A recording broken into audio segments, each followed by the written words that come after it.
Olá, queridos amigos, queridos irmãos, estamos novamente aqui pelo Grupo União Espírita Nosso Lar, levando a cada um de vocês nesse momento todas as energias positivas, levando sempre o carinho, o amor, que Jesus possa nos abençoar nesse nosso dia 15, nos trazendo muita luz a cada canto do nosso país, a cada canto deste mundo maravilhoso que Deus nos proporcionou, vivenciar cada momento da nossa existência aqui.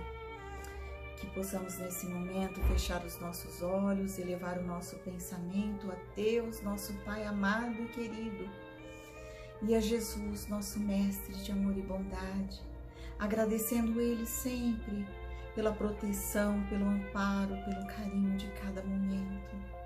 Agradecemos a espiritualidade amiga, bondosa, que sempre nos envolve, nos dando toda a força a cada momento do nosso caminhar.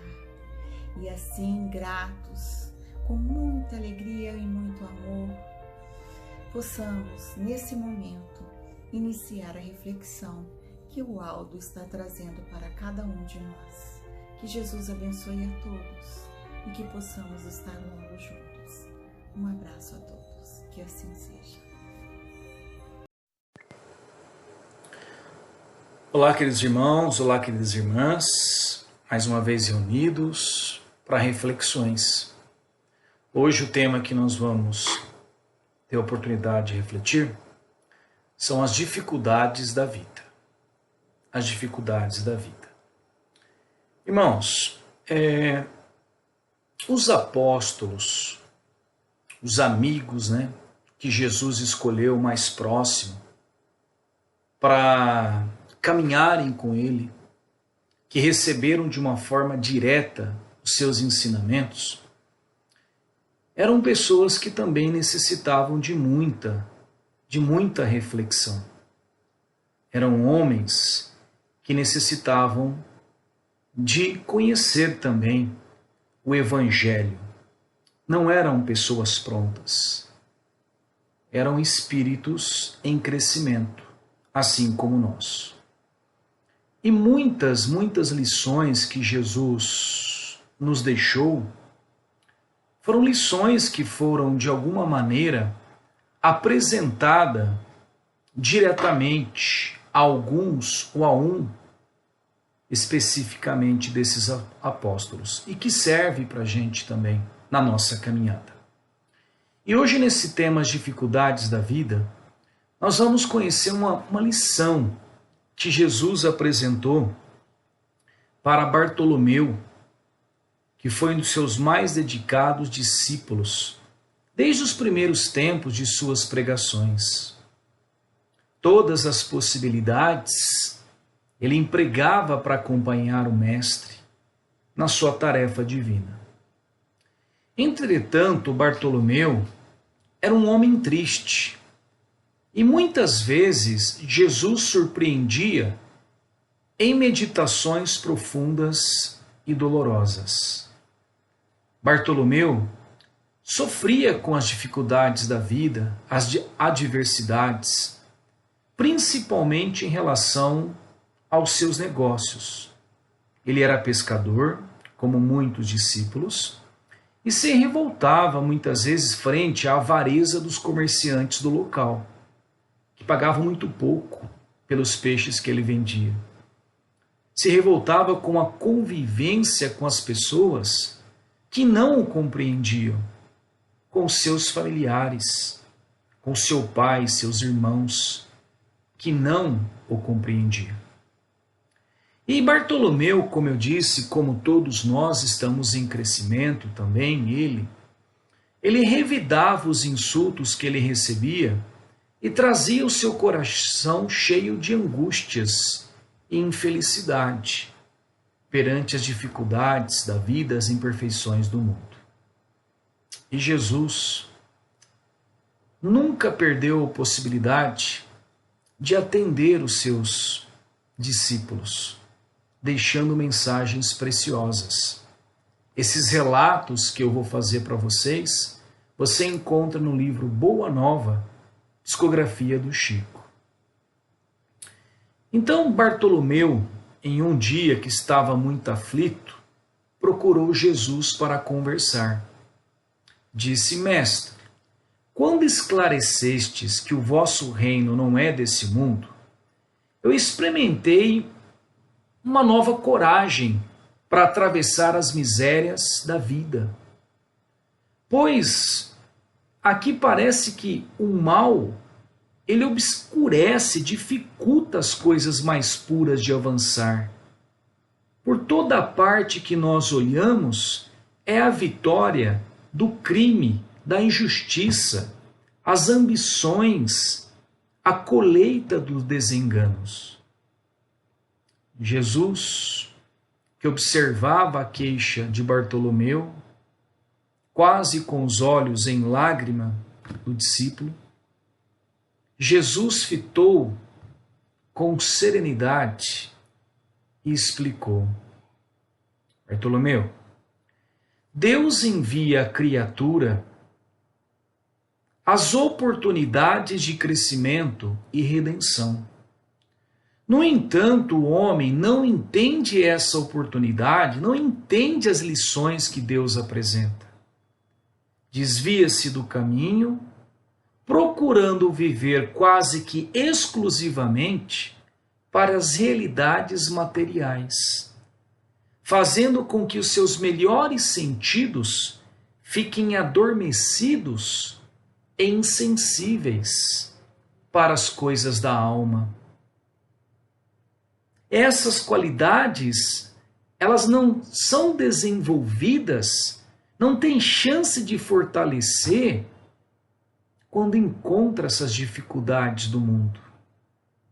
O homem muitas vezes despreza essa fonte cristalina que mata a sede, estrela caridosa do céu, perfume da flor, a palavra de um amigo, a claridade das experiências que Deus espalhou para a sua jornada, em todos os aspectos do caminho. E aqui, irmãos, nós paramos para reflexões. Amigos, veja que muitas vezes nós enfrentamos na nossa sobrevivência material dificuldades imensas frente às conquistas, dos bens que nós precisamos, logicamente.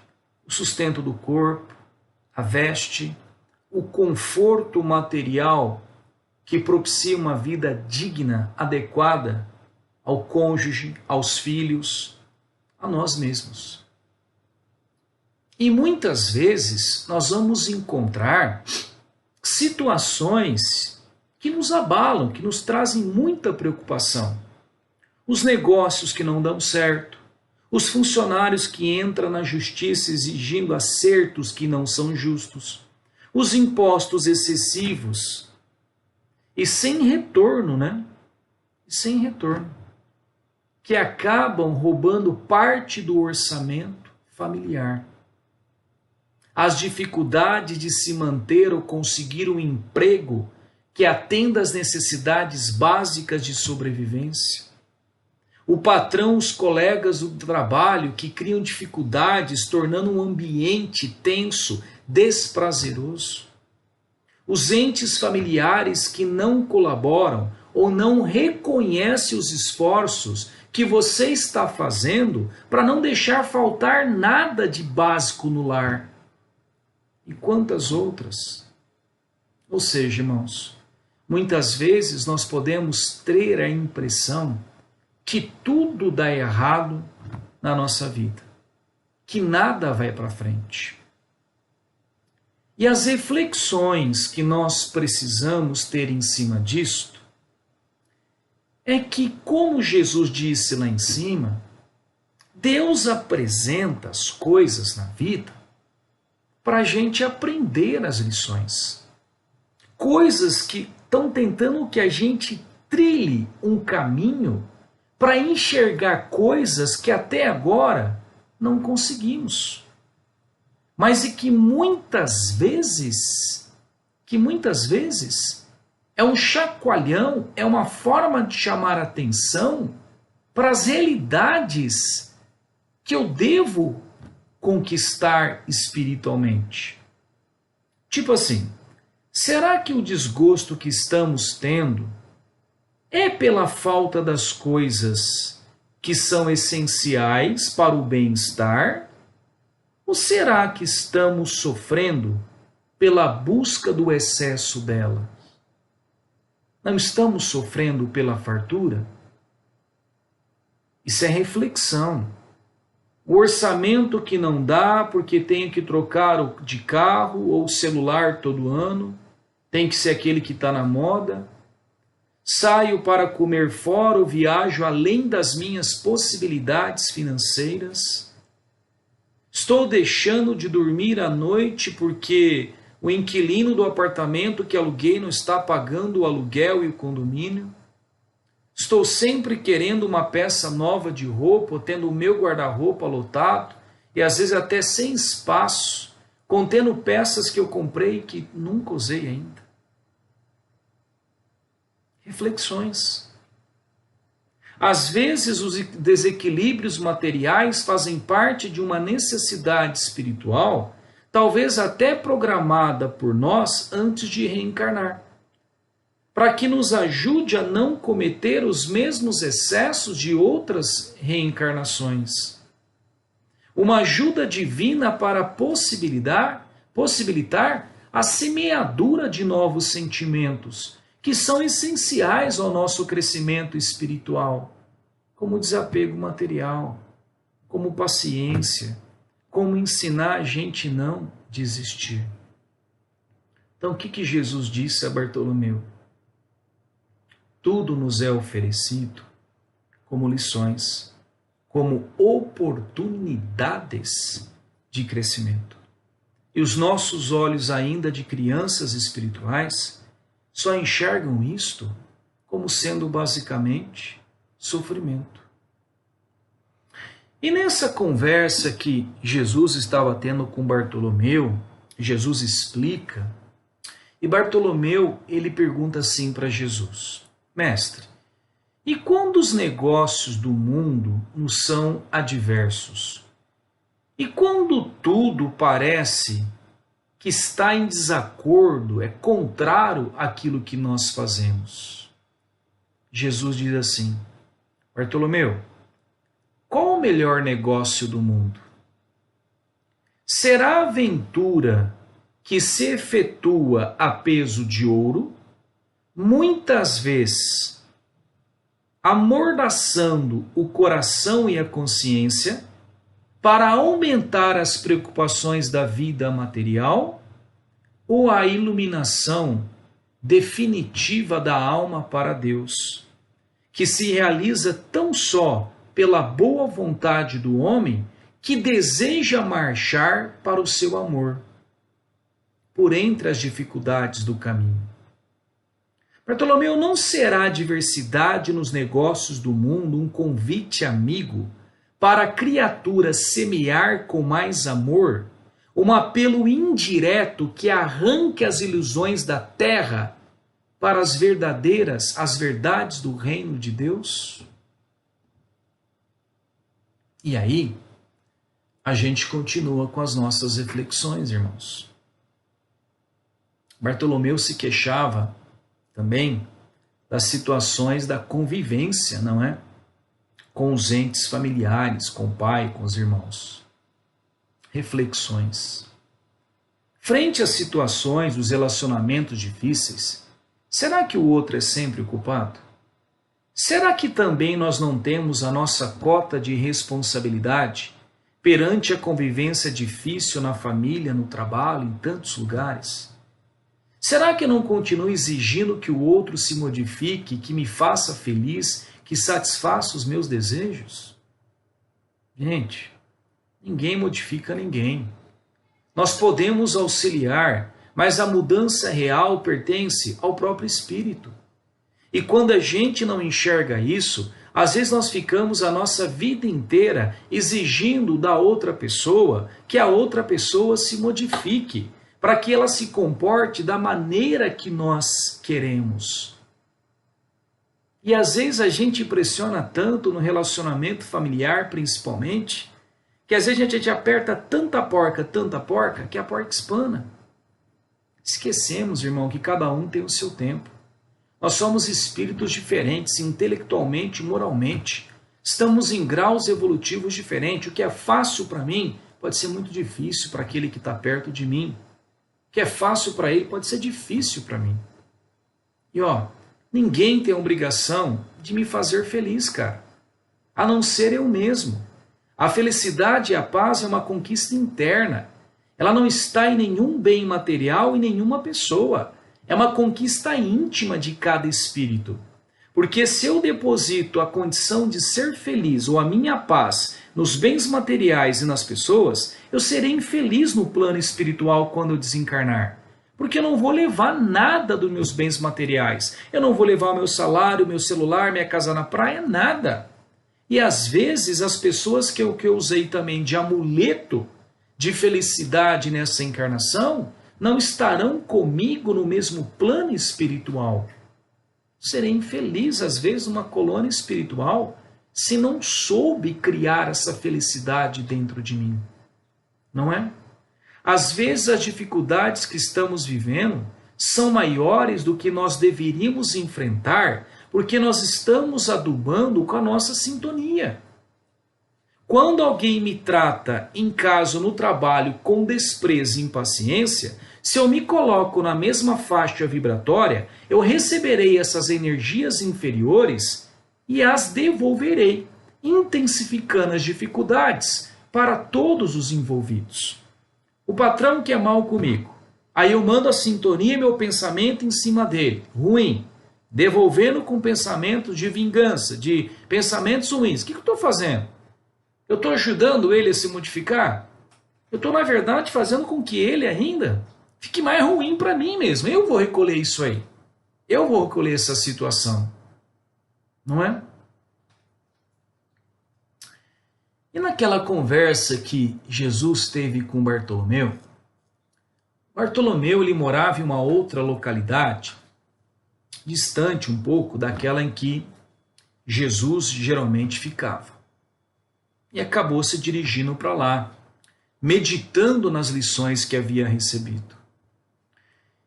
E naquele andar até chegar à sua casa, ele foi observando, acho que ideias novas começaram a brotar, o despertar para uma outra realidade, o enxergar daquelas dificuldades que ele julgava como sendo apenas coisas ruins de uma outra maneira.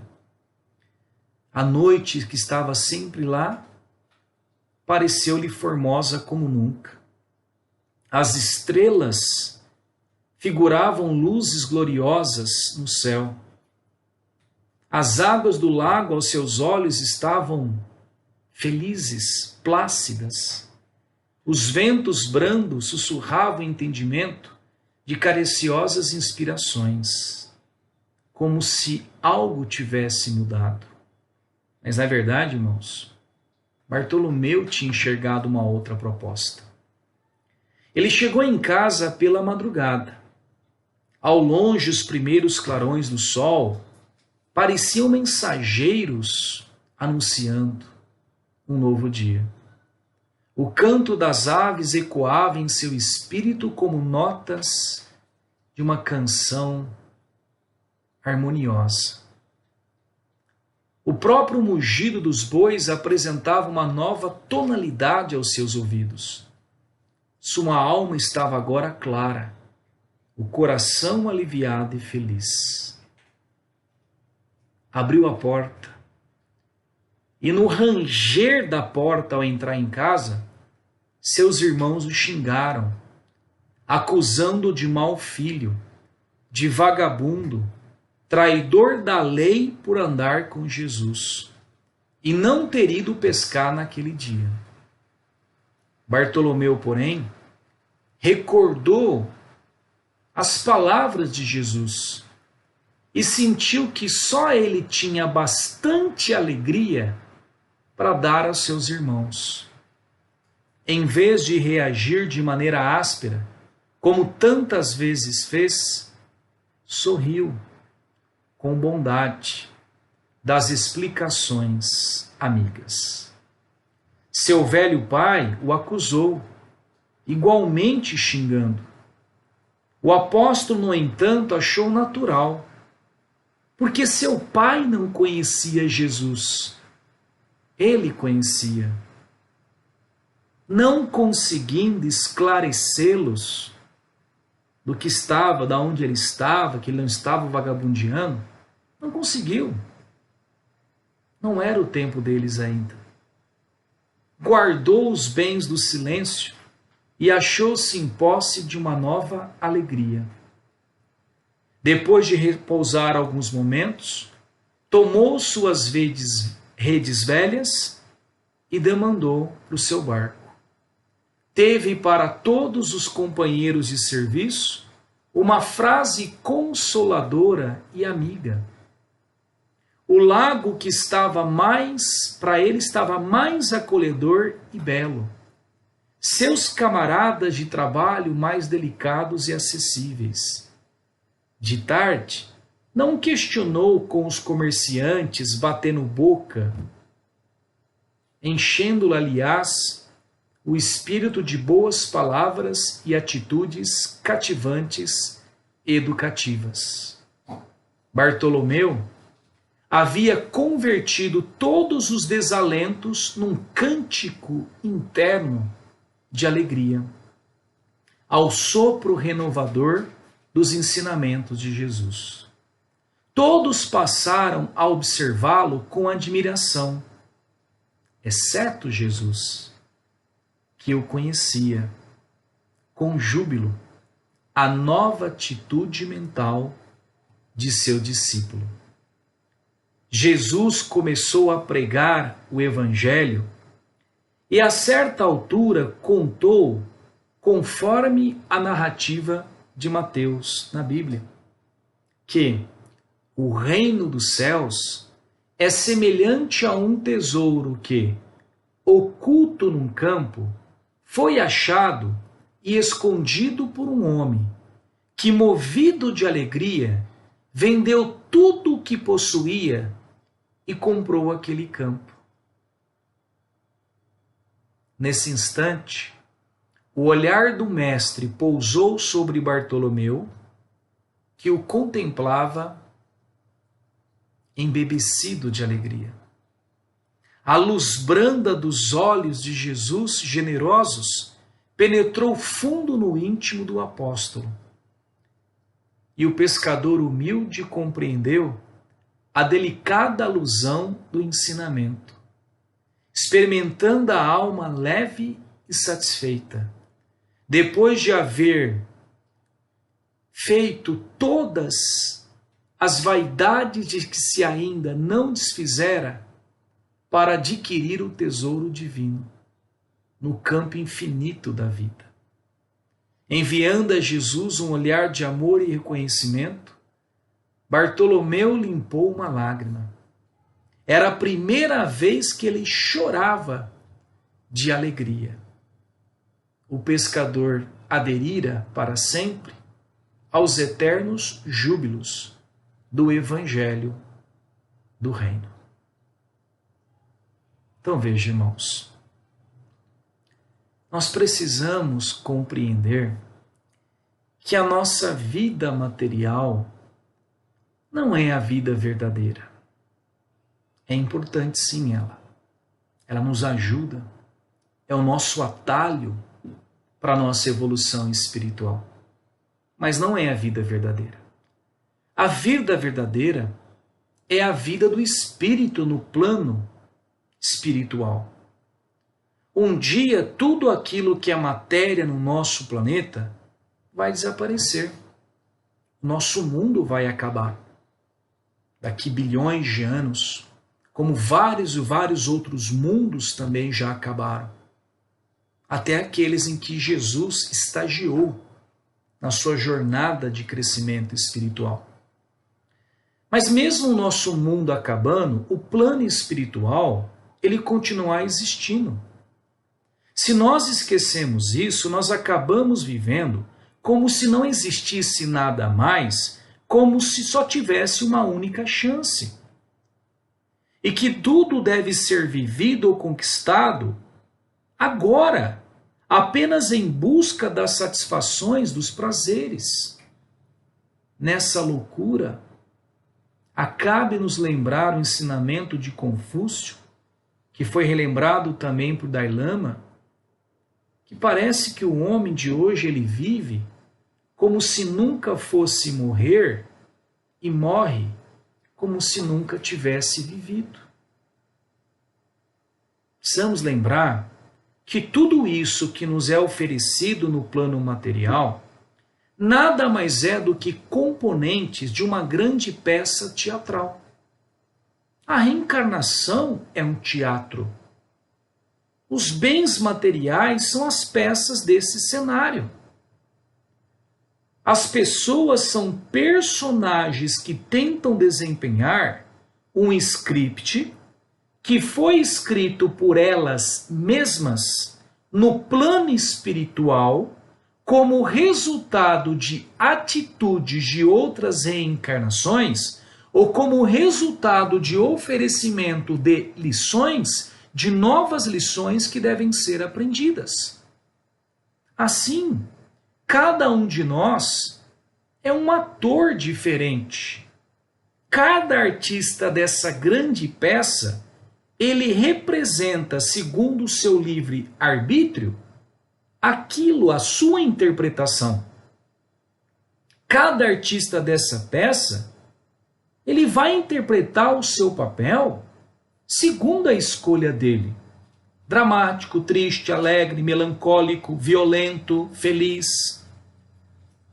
Assim, se lembrarmos todos os dias dessa comparação, nós vamos enxergar mais facilmente que as dificuldades e os obstáculos devem ser encarados de uma outra forma, pois fazem parte desse roteiro das encarnações que necessitamos para o nosso aprimoramento como atores da nossa própria evolução. Não é? Bateu o carro, será que eu tenho que criar um monstro na minha cabeça porque o carro bateu? Eu não vou levar esse carro. Sou eu que uso o carro ou é o carro que me usa? Então, pensa num teatro. Imagina quando na escola dos seus filhos, você vai numa escolinha, lá está o teatro, o cenário. Faz uma árvore de papel bonita, cartolinas na parede. Gente, depois que acabou a peça, alguém vai se preocupar se aquela cartolina vai para o lixo? Não. Ela exerceu a função dela. Assim são os bens materiais também. Não estou dizendo que nós devemos desprezá-los, não é isso de maneira alguma. Eu não estou dizendo que nós não devemos trabalhar para ter bens materiais, para ter uma vida digna. Não é isso. Você tem todo o direito, sim, cara, de ter o teu carro bom, de ter a viagem com a sua família, a sua casa na praia, sem nenhum problema. Estou dizendo que nós precisamos colocar o equilíbrio de entender que a função dos bens materiais, de não me escravizar, de não me tornar prisioneiro a isso, ou só pensar nisso. Porque se for excesso, está amarrando a minha evolução espiritual. Se for o excesso, se eu não estou conseguindo trabalhar com isso, está me fazendo mal, está atrasando a minha evolução. Então é isso. Enxergar que muitas vezes em termos materiais, as perdas que acontecem ou as dificuldades são peças de um grande cenário que está nessa reencarnação sendo utilizada. Devo sim lutar para tê-las, para que eu possa ter uma vida digna e a minha família. Mas não desesperar. Não desesperar, não deixar que isto roube a minha paz, se as coisas não acontecerem como a gente espera. Certo? Ter o domínio do uso da matéria e não ser dominado por ela. Ter o domínio do uso da matéria, não ser dominado por ela. Entende? O que é ser dominado por ela? A ânsia de cada vez ter sempre mais. Não que esteja errado você ter sua economia, sua poupança, sua reserva para o futuro, não está errado. Mas a ânsia de ficar só em cima disso e não vive mais. E se algum investimento dá uma perda financeira, nossa, a cabeça só fica em cima disso. Está entendendo? Aí já é a matéria me usando. É a matéria me escravizando. Né? E precisamos também perceber que essa reencarnação, se nós somos atores interpretando um script que nós escolhemos, a maneira que nós vamos interpretar, nós temos a possibilidade, irmão, de cada vez mais nessas reencarnações, nesses teatros da matéria, de deixar de fazer apenas papéis de vilões, assassinos, corruptos, para começar a interpretar papéis, entre aspas, de mocinhos, sabe? As dificuldades nos fornecem as oportunidades de lapidarmos as nossas emoções, os nossos sentimentos. É o pilão da alma, né, cara? É o pilão da alma. Lembra o pilão? Aquele vaso de madeira, você coloca o grão duro, muito comum em sítio em fazenda, e com o uso de um porrete, de um pedaço de pau, pela dificuldade, pelo bater em cima daquele grão, você vai refinando aquele grão. Você vai tirando do milho a sua melhor essência, as suas melhores qualidades. Um grão seco de milho não dá para fazer nada. Dá para fazer um bolo, uma polenta, não dá para fazer nada, cara. Tem que lapidar, tem que refinar, tem que transformar em fubá para que eu possa utilizá-lo. Não é? Então veja, a proposta dessa reflexão, olha o tema, dificuldades da vida. E a gente, em cada tropeço que nós encontrarmos, em cada situação que nos tire, nos roube o equilíbrio emocional, em vez da gente enxergar apenas o lado ruim, o problema, nos perguntarmos que lições estão sendo me apresentadas. Mudar a pergunta, por quê? Tirar essa pergunta, por que isso está acontecendo comigo? E mudar a pergunta, para quê? Para que isso está acontecendo comigo? Para quê? O que eu tenho que ainda que aprender? Como que eu posso agir mediante, entre aspas, essa dificuldade de uma maneira diferente que eu venho agindo até então? Talvez seja isso. Talvez seja isso. E quando a dificuldade realmente vier, porque ela existe para todos nós, além de fazer a pergunta para quê, procurar não torná-la maior do que ela é, com os nossos pensamentos, com o nosso desânimo, com o nosso, mandando só coisas ruins, muitas vezes xingamentos, muitas vezes amaldiçoando a situação ou as pessoas envolvidas com isso. Porque nós aumentamos isso. É jogar a gasolina no fogo. Isso volta contra nós. Então, modificar as nossas atitudes, modificar o nosso pensamento, sempre que acontecer, para quê? Alguma lição está sendo me apresentada. O que isto quer me ensinar? Obrigado, irmãos.